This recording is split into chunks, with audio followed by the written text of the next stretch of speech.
Charshalo CPIM Legislative Conference Hall Nogok Aisa Koktum Panda Klezaka Manjaka Kebeng Bodol Ozama Jitendra Chaudhry no Khobai Tekubun Adongra Ashura Koktum ni bising te Kebeng Bodol Ozama Jitendra Chaudhry Shaka Financial Mario BJP second anniversary Palai Saknani Thangoi Tongo Apati Mungno Sezawe Dalbidal Koklam Shawi Khanaroka Kebeng Bodol Ozama Jitendra Chaudhry তো আজকে এই সাংবাদিক সম্মেলন করার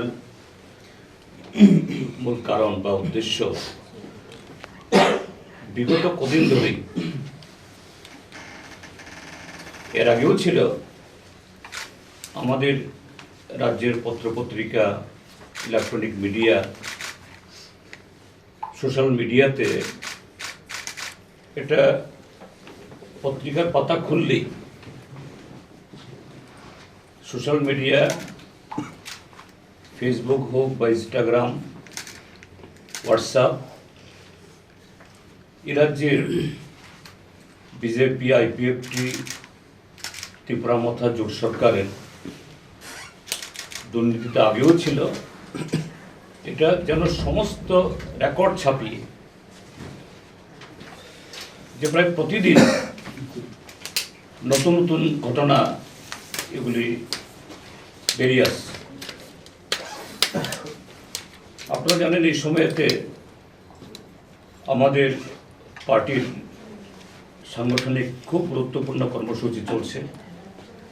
যদিও আমাদের রাজ্য সম্মেলন শেষ হয়ে গেছে, কিন্তু পার্টির যে সর্বভারত সম্মেলন এখনো বাকি আছে। তো এটাকে কেন্দ্র করে যে বিধায়ক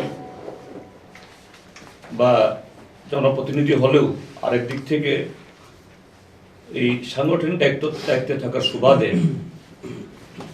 প্রচণ্ডভাবে আমাদের প্রায় সকলকেই, আমাকে তো অবশ্যই রাজ্য সম্পাদক হিসাবে ত্রিপুরা রাজ্যের উত্তর থেকে দক্ষিণে প্রায় প্রতিদিন আমাকে দৌড়াতে হচ্ছে, কারণ কতগুলি কাজ এই সময়তে করতে হবে।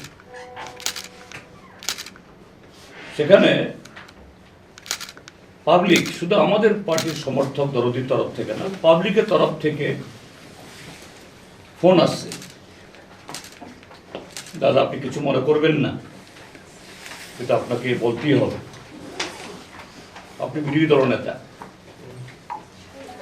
এই যে উপর্যুপরি দুর্নীতির খবরগুলো হচ্ছে,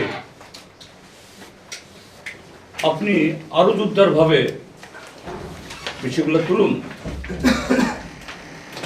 অর্থাৎ কেউ কেউ তারা চাইছেন যে আরো সমস্যরে কথাগুলো তুলি, কাজে এই কারণে, এবং পত্রপত্রিকাও কোথাও কোথাও আপনারাও লিখেছেন, এটা ঠিকই আছে, আমি ওয়েলকাম করি